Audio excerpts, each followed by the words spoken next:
Hello there, Jeddah gardeners. Assalamualaikum warahmatullahi wabarakatuh. Good afternoon, everyone.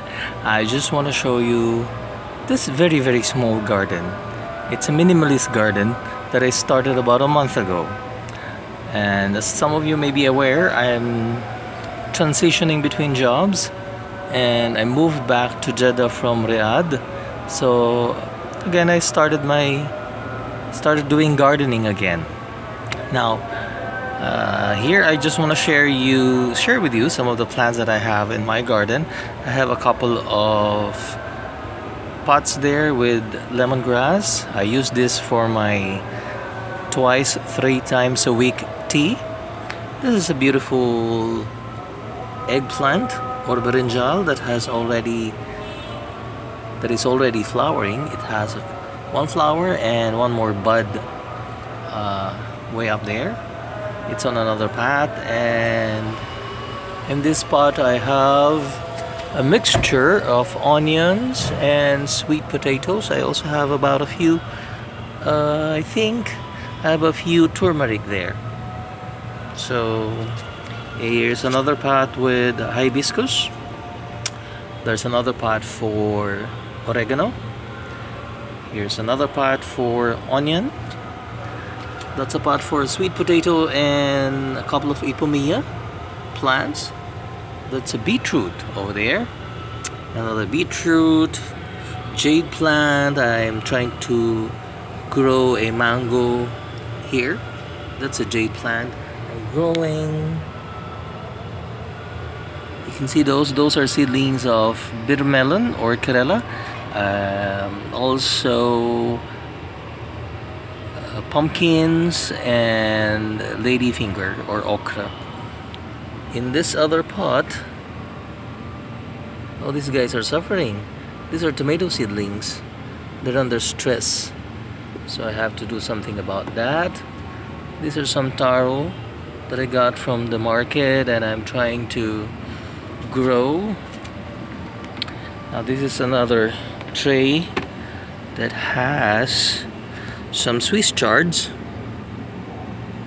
and what's that? I think these are roselle or carcade, and then a couple of dahlia seedlings over there. Now what I want to share with you and I want to teach you now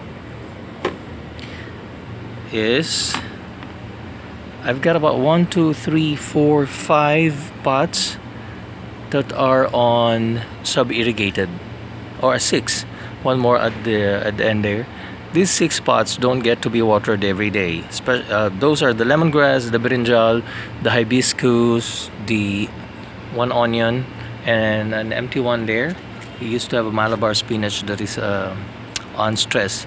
I don't water them every day, but they do get to drink every day as much as they want. What I did is a technique called sub-irrigation. It's where I have 2 of the same pots, same size pots there. Those are yogurt containers. One of them I use for the growing media, the soil with the plant, and another one works as the reservoir. There's a wick that goes down.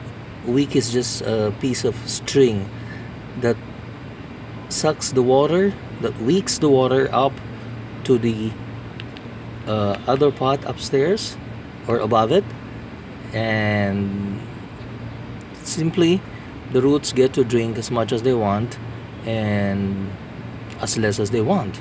During summer, of course, they have to feed themselves more, but during winter they can stay up. I mean, the water could stay up for longer than a week, but during summer, like this times, I have to give water every 7 days or 5 days, like that. This one is heavy, so I'll just use this one as an example. This is an onion. As you can see, there is water,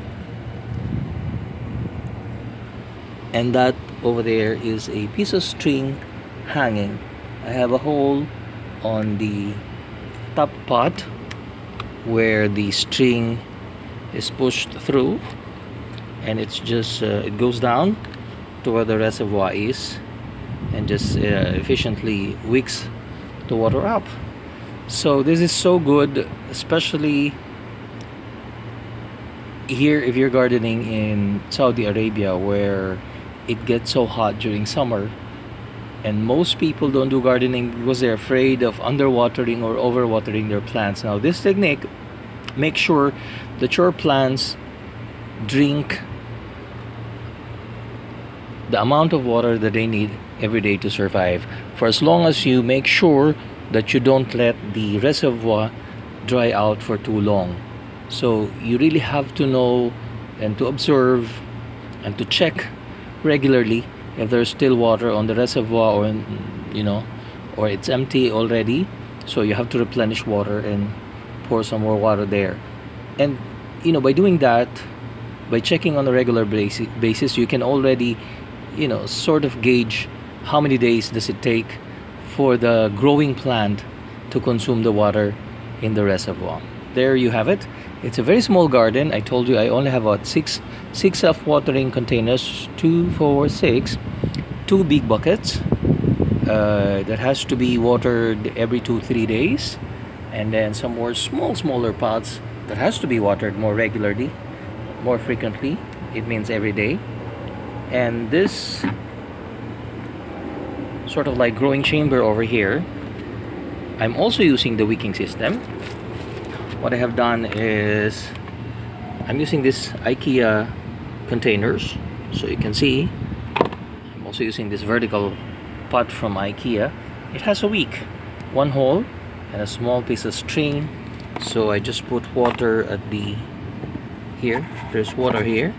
You can see it's wet where the string just wicks the moisture up. This Swiss chards seem to be holding up well. None of them is showing true leaves yet. Still these are germinating leaves. So that's how I do my gardening here in Jeddah. So thank you very much for watching. This is Jeddah Gardeners Club, and hope to see you on the next video.